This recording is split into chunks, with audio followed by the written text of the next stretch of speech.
everyone, I am Neela Pandya and you are learning communication skills with me. The aim of this video is to facilitate the understanding of the concept of communication and to familiarize the students and the professionals with the fundamental components of interpersonal communication. Interpersonal communication is a wide subject and it covers many areas like group communication, group personality, meetings, conferences, seminars, etc. And this is the introductory part of it. At the end of this video, you will learn 4 objectives of interpersonal communication. First, the difference between conversation and communication. Second, the meanings of interpersonal communication. Third, the understanding of importance of verbal and non-verbal behavior. And fourth and the last, the elements involved in interpersonal communication. Our topic for today is interpersonal communication. But before we discuss it in detail, let us understand first what communication is. Many of you are thinking now that it is conversation. So we have 2 terms, conversation and communication. Many of you ask, are the 2 terms conversation and communication same or interchangeable? No, not at all. Let us look into the difference between communication and conversation. First difference is you convey something and the other person replies. That makes conversation. While communication is the act of thinking about what we wish to say before uttering words. Second, conversation is an exchange of words, while communicating of thinking is the transformation of thoughts and words into an action. Complete action, meaningful action. Third is, conversation is full of pleasantries and may or may not include any useful information. On the other hand, communication is meant only for the exchange of information and it is a 2-party affair which aims at passing on or receiving a specific information. So we may say now that conversation is the process in which either information or casual talk happens.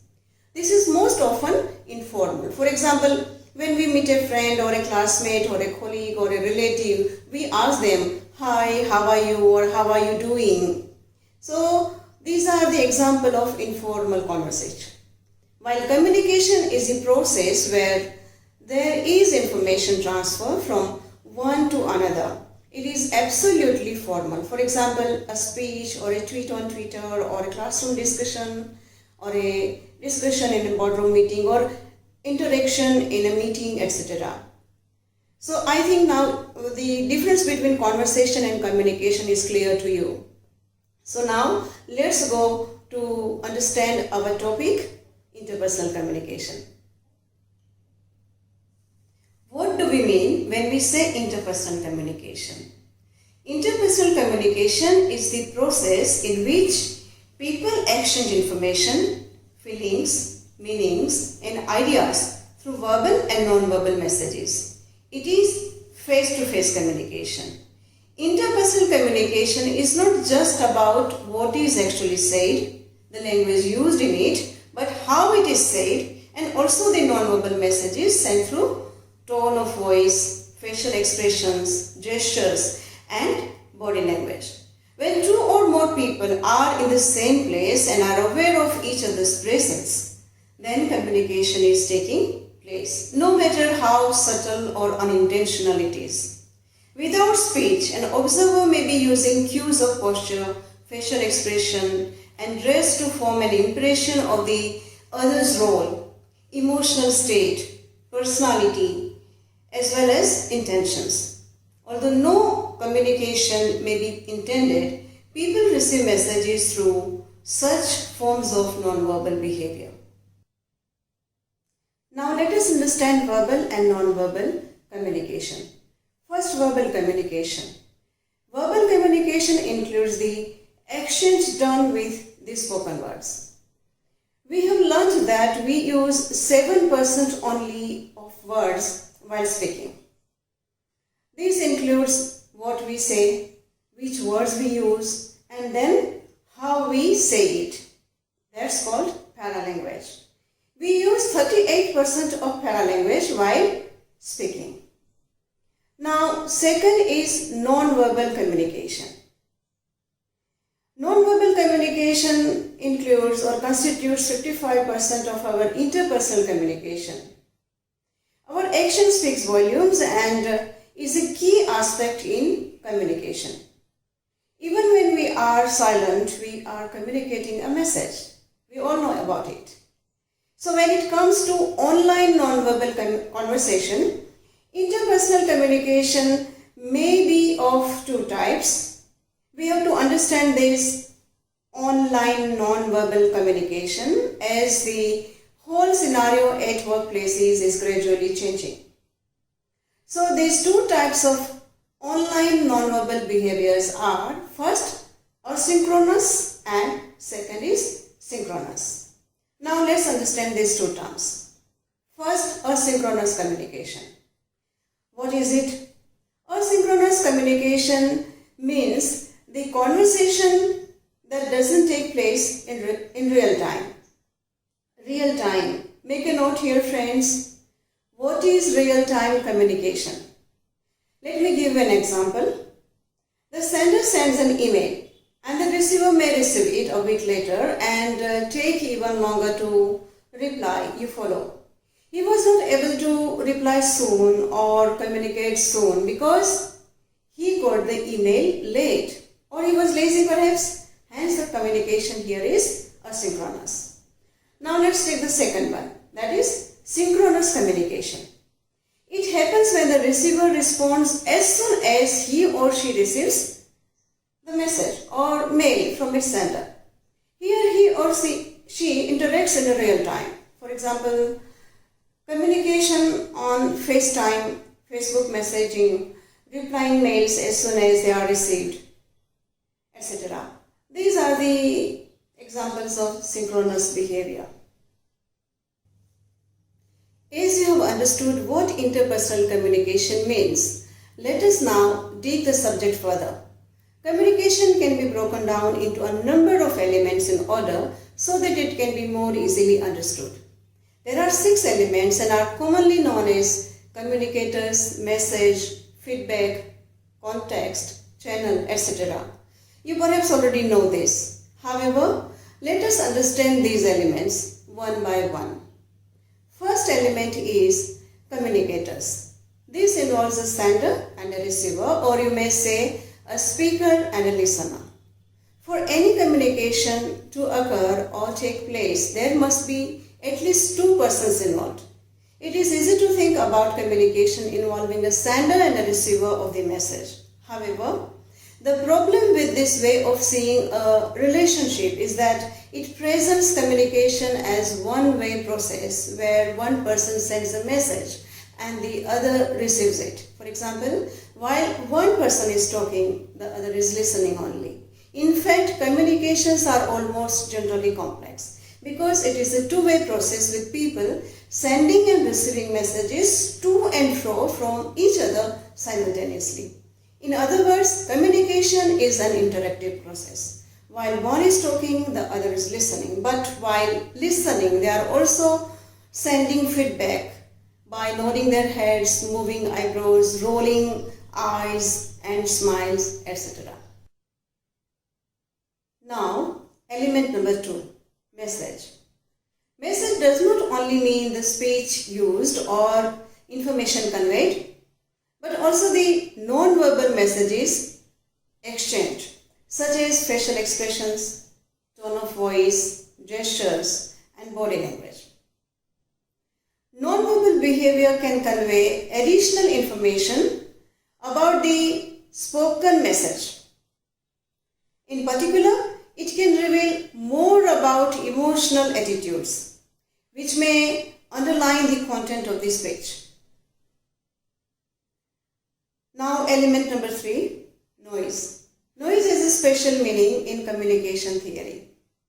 It refers to anything that distorts the message, so that what is received is different from what was intended by the speaker. Whilst physical noise. Physical noise like background sounds or a noise of fan, doorbell, chopping of birds, someone stepping off shoes, or planes, or humming bee. All these can interfere with communication. The use of complicated jargon, inappropriate body language, inattention, disinterest, and cultural difference can be considered noise in the context of interpersonal communication.